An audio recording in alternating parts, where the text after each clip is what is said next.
Buenos días, mis hermanos. Que Dios les bendiga. Un tremendo gusto, un placer el poder compartir esta mañana con ustedes este mensaje. Doy gracias a Dios porque este es un privilegio tremendo. Nunca me imaginé que me iba a llamar el pastor José, conversar un rato para después decirme lo que traía bajo la manga. Pedirme que yo tuviera esta tremenda responsabilidad de compartir con ustedes un mensaje, especialmente en razón de los próximos eventos políticos que nuestro país va a tener. Así que reitero mis saludos y mis deseos de una gran bendición de Dios para cada uno de ustedes. Especialmente saludo a la familia pastoral, a mi hermana Idea, a sus hijos, especialmente también al pastor José. Y si hay algún hermano de TIF que en algún momento tenga oportunidad, también los saludo con mucho cariño, al pastor Juan, a Bernardita y a cada uno de mis hermanos. Vamos a orar, queridos hermanos. Padre y Dios nuestro, queremos presentarnos delante de usted con un corazón agradecido, Señor, porque usted es el dador de la vida. Usted nos ha cuidado, nos ha protegido en este tiempo tan difícil, donde hay tanta persona que está sufriendo. Señor, oramos para que su misericordia, su amor se derrame sobre nuestro país, Señor, especialmente sobre los que están sufriendo, sobre aquellos que han perdido sus seres queridos, los que están hospitalizados, Dios. Usted tiene todo poder y toda autoridad. Puede levantarlos, Señor, especialmente a los hermanos en la fe. Bendiga a su iglesia, Señor, bendiga a todas las iglesias y bendiga también a sus hijos, los que se reúnen hoy día para escuchar este mensaje. Bendiga su palabra y pedimos que el Espíritu Santo sea guiándome. En el nombre de Jesús. Amén. El tema no me pareció muy fácil porque es controversial. El cristiano y la política, ¿cierto? Hay que participar en política. ¿Qué dice la Biblia? Hay algo que hacer al respecto. En primer lugar, debemos decir que nosotros, los cristianos evangélicos, tenemos a la Biblia como única regla de fe y de conducta, puesto que ella es la palabra de Dios, ¿cierto? Y por ser la Biblia, la palabra de Dios, la misma voz de Dios, entonces por eso que es la única regla con la que nosotros debemos vivir y creer. La palabra de Dios, la Biblia, está por encima de la opinión de las personas, la opinión de los teólogos, sobre mi propia opinión y la opinión de cualquier otra persona. El apóstol Pablo, luego de decirle a Timoteo que toda la escritura es inspirada por Dios, le dice que ella es útil para enseñar, para redarguir, es decir, para reprender, para corregir y para instruir en justicia, a fin de que el hombre de Dios sea perfecto, enteramente preparado para toda buena obra. Ese es nuestro ministerio, las obras, las todas buenas obras. Es por eso entonces que la Biblia decimos que es nuestra única regla de fe y de conducta. Ella nos enseña, en primer lugar, que Cristo es Dios, que solamente la sangre derramada por Cristo en la cruz nos puede salvar, que todos los seres humanos del mundo son pecadores y merecen el infierno. Y nos enseña que el único Salvador y Redentor de la humanidad es únicamente Jesucristo. Eso enseña la Escritura. Por otro lado, el mandato de Cristo para el creyente es el de predicar el Evangelio a toda criatura. Esa es la orden que tenemos los creyentes, los cristianos. Ahora, respecto a este mandato de predicar el Evangelio, tenemos que decir que la experiencia de los que han salido, de los que hemos salido a predicar el Evangelio, demuestra que para lograr una evangelización efectiva, la tarea que Cristo nos encomienda, esta puede ser llevada a cabo solo de dos maneras. Primero, con entusiasmo. Segundo, con pasión.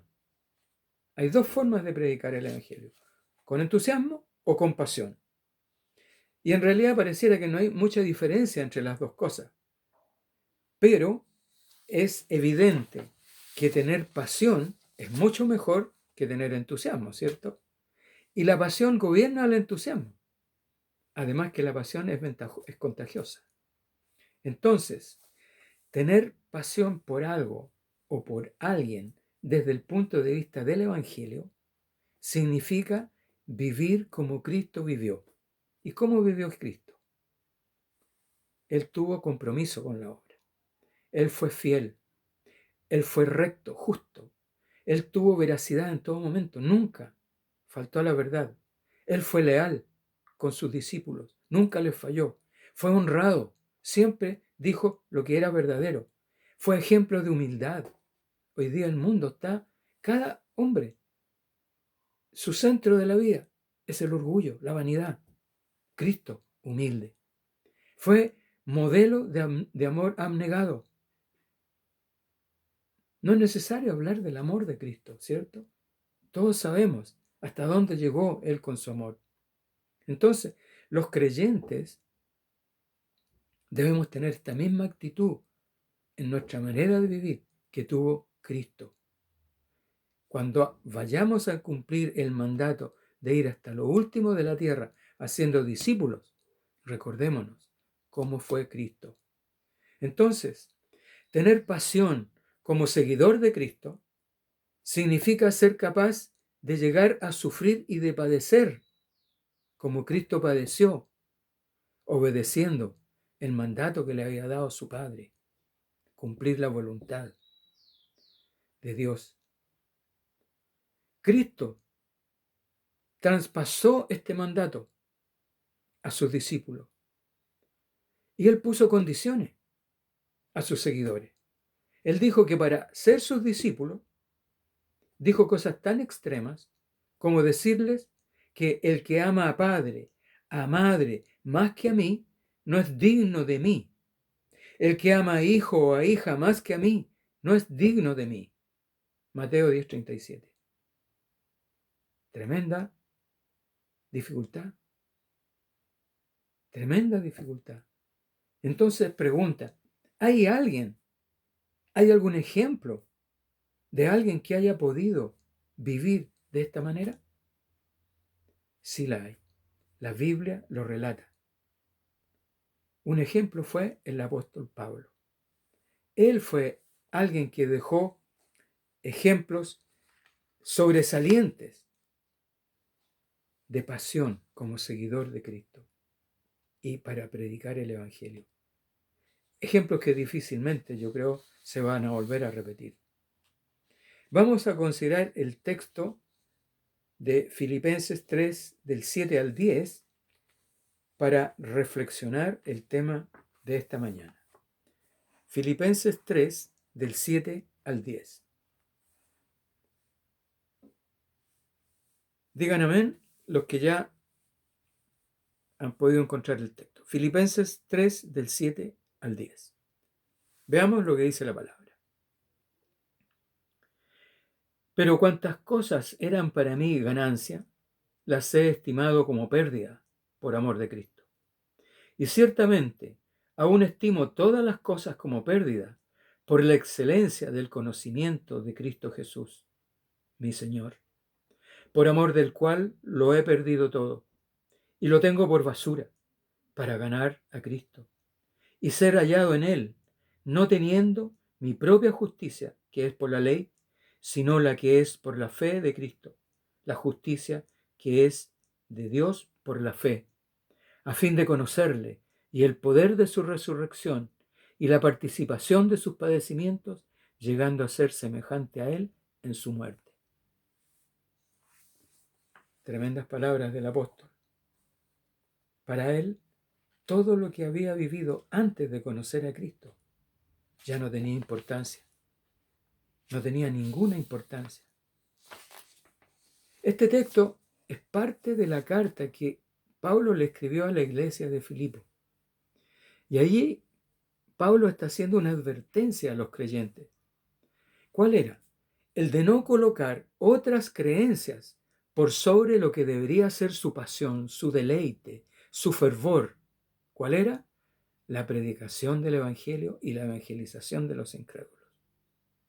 Para el creyente verdadero, nada que sea ajeno puede estar ni por sobre el Evangelio, ni mezclado con el Evangelio. Pues eso sería enseñar y predicar un Evangelio distinto, dice Pablo. De hecho, entonces, Pablo deja muy en claro que para él, todas las experiencias de su vida pasada, antes de conocer a Cristo, en las que estaban incluidas lo que él creía en el pasado, lo que él fue enseñado y que había aprendido en el pasado, las doctrinas, las filosofías que había seguido y todo aquel conocimiento que había llenado de orgullo su vida antigua, después de haber conocido a Cristo, los consideraban como una pérdida. Y él decía que eran basura. Qué cambio más profundo, qué tremendo. ¿Qué había sucedido con Pablo? ¿Qué había sido lo que había provocado en él ese cambio tan radical en su manera de pensar? ¿Cómo era posible dejar todo lo que antes le apasionaba por ahora otra pasión, la pasión por Cristo? Mis hermanos, me he centrado ahora en esta palabra, pasión. ¿Por qué? Porque creo que representa mejor lo que sucede en este cambio de mente en Pablo y también en el cambio que debe ocurrir en la vida de cada uno de nosotros como creyentes de Cristo. Detengámonos un poco en lo que se interpreta por esta palabra pasión. Cuando nosotros escuchamos la palabra o leemos la palabra pasión, cuando es pronunciada por alguien, ¿qué llega a nuestra mente inmediatamente? Llegan a la mente ejemplos de fuertes sentimientos de amor entre un hombre y una mujer, ¿cierto? La pasión entre el hombre y una mujer. Y este sentimiento es tan fuerte que genera una atracción entre ambos, del uno por el otro. A tal punto que esta pasión los motiva a comprometerse entre sí y los lleva a unirse en matrimonio y se entregan el uno al otro al mismo tiempo, que prometen dejar de lado todo lo demás. No tiene importancia. Son el uno para el otro. Bien, ese mismo sentido de separación de todo lo que más le rodeaba a Pablo era lo que a él le llenaba cuando describe la pasión que ahora él tenía, la pasión por predicar el Evangelio de Cristo. De manera que aparte de todo eso, aparte del Evangelio, aparte de Cristo, todo lo demás para él era desechable, era basura. Para él la vida ahora era Cristo. En la carta que el apóstol le escribe a la iglesia de Colosa, a los colosenses, Pablo dice otra verdad. Allí manifiesta preocupación porque habían falsos maestros que estaban tratando de introducir en la iglesia pensamientos, creencias, doctrinas ajenas al evangelio verdadero. Y estos cambios, estas doctrinas que estaban colocando dentro de la iglesia, amenazaban la libertad en Cristo de aquellos creyentes. ¿Qué es la libertad en Cristo? ¿Qué era el peligro? La libertad en Cristo es ser libre de la esclavitud del pecado. En Cristo ya no puedo pecar, ya no peco, ya no somos víctimas del pecado. Podemos resistirle. Puedo pecar, me corrijo, puedo pecar, pero puedo resistirle, porque ya no estoy solo. El Espíritu Santo está conmigo. Él me da la fuerza para resistir. Libertad del pecado. Tener libertad en Cristo es también, miren qué importante, haber sido liberado, lo que le pasó a Pablo, de todas aquellas ligaduras que lo mantenían atado a antiguas convicciones. Él fue perseguidor de la iglesia, a viejos partidismos, a prejuicios, a creencias, todas del viejo hombre. Recordemos que uno de los aspectos de la vida pasada de Pablo que más le da orgullo a él, que le había dado orgullo, era haber sido un fariseo irreprensible. ¿Quiénes eran los fariseos? Los fariseos eran un partido político religioso de los judíos, que representaban a la clase obrera judía. Y ellos estaban en oposición con otro grupo político religioso, los saduceos. Los fariseos representaban a la clase obrera, los fariseos a la aristocracia judía. Este partido político religioso estaba formado por aristócratas pudientes, con dinero. Ellos tenían el control del Sanedrín, el control de la vida política de Israel y la vida religiosa. Solo un saduceo podía llegar a ser sumo sacerdote. En cambio, los fariseos solo podían llegar a ser rabinos. Entonces había una pugna. No se pasaban ellos. Estas convicciones políticas religiosas para Pablo, ahora en Cristo, eran una pérdida de tiempo, no era una ganancia. Para él eran basura. ¿Cómo podemos aplicar esta experiencia de Pablo a la experiencia de hoy del creyente verdadero? El creyente verdadero, cuya pasión es Cristo y la predicación de su evangelio, también aquellas convicciones de nuestro pasado, aquella ideología que tal vez alguna vez defendimos con pasión, hoy, con una nueva naturaleza espiritual, al igual que a Pablo, ya no deben tener lugar en nuestra vida. Es por eso entonces que la política no debe tener lugar en la iglesia, puesto que la iglesia es el cuerpo de Cristo. Y al igual que en los tiempos de Pablo y la iglesia de Filipo, nosotros hoy, los creyentes, debemos tener la misma preocupación de alguien, si alguien quisiera introducir en la iglesia de hoy ideas ajenas al mensaje del Evangelio, de amor y paz, perdón y misericordia. La palabra en el texto de Filipenses, capítulo 3, que hoy estamos estudiando, es sumamente dura para aquellos que pretenden mezclar el Evangelio puro y verdadero con otras doctrinas o creencias y querer llevarlas a la iglesia. En el verso 2 de este mismo capítulo 3 de Filipenses hay calificativos muy fuertes de parte de Pablo para estas personas que quieren introducir falsas cosas. Pablo dice: guardaos de los perros, guardaos de los malos obreros, de los mutiladores del cuerpo. O sea, refleja un enojo del apóstol hacia quienes infiltran en la iglesia pensamientos o doctrinas que no tienen nada que ver con el Evangelio, como era el caso de la iglesia de Filipo. Y por extensión para nosotros hoy día, pretender meter posiciones políticas dentro de la iglesia. Eso no es pertinente, no es correcto. ¿Por qué? Porque crean la división y el partidismo dentro de la iglesia. Destruyen la unidad del cuerpo. Por eso Pablo los llama mutiladores del cuerpo. Es muy severo. Pues bien, si la iglesia entonces debe estar al margen de la contienda política, y la contienda ya se viene, nosotros los cristianos, ¿qué tenemos que hacer frente a esto entonces? Tenemos un deber. Tenemos que ejercer nuestros derechos civiles como chilenos. Obligación. Tenemos que participar forzosamente en las elecciones. Pero para eso tenemos que informarnos bien.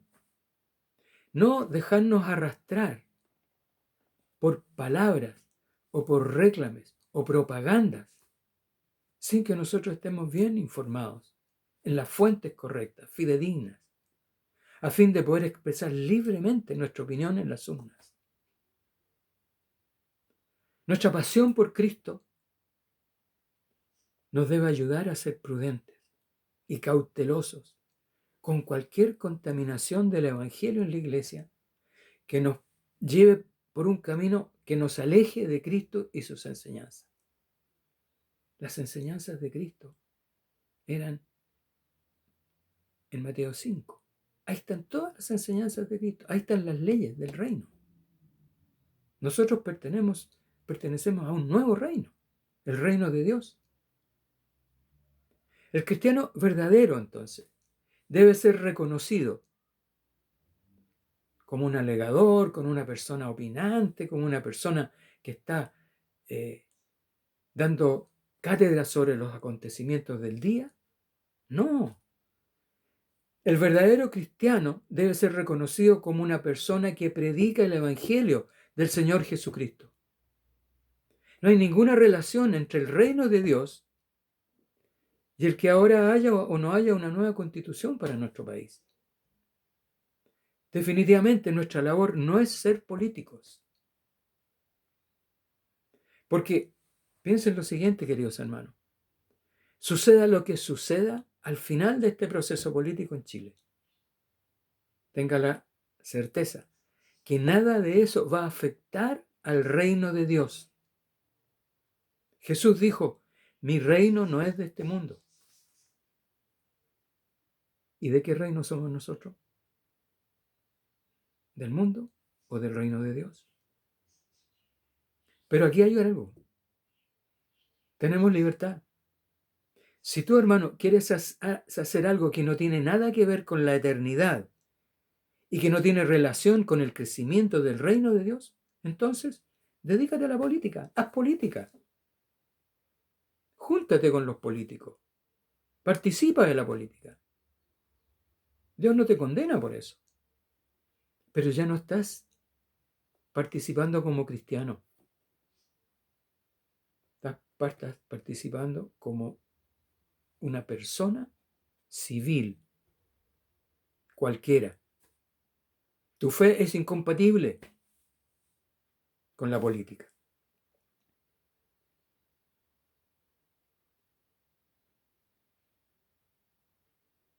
Entonces, ¿qué debemos hacer frente a esta coyuntura política en que nos obligan y debemos ir a votar si hay o no hay una nueva constitución? ¿Qué debemos hacer? Yo te digo que como cristianos, y sin perder de vista nuestra razón de ser, debemos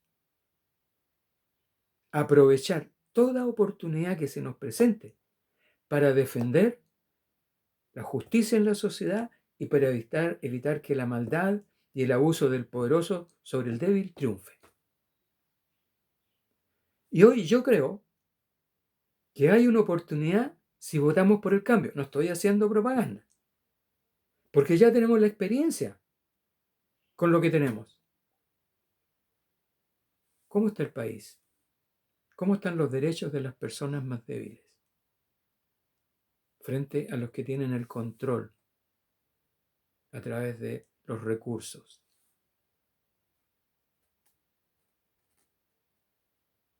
Yo creo que el cambio abre una oportunidad para corregir lo que hoy falta o que está malo y pedir justicia, como es el caso de las cosas que todo el mundo sabe, los derechos del uso del agua. Aquí en el norte, hermanos, hay gente que le llevan agua con un camión 4 litros al día de agua, no hay más. Y hay plantaciones de palto en que los dueños tienen compras de derechos de agua, que hacen piscinas en los cerros para poder regar sus paltos. Un palto consume 400 litros de agua al día y los cerros están llenos de palto.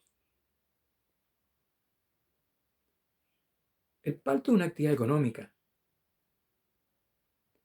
La injusticia está en que esa actividad económica está por sobre los derechos de los más débiles. No hay agua. La explotación descontrolada del mar. Ustedes, mis hermanos, que son hombres de mar, mujeres de mar, ¿acaso no se han dado cuenta del descontrol que hay?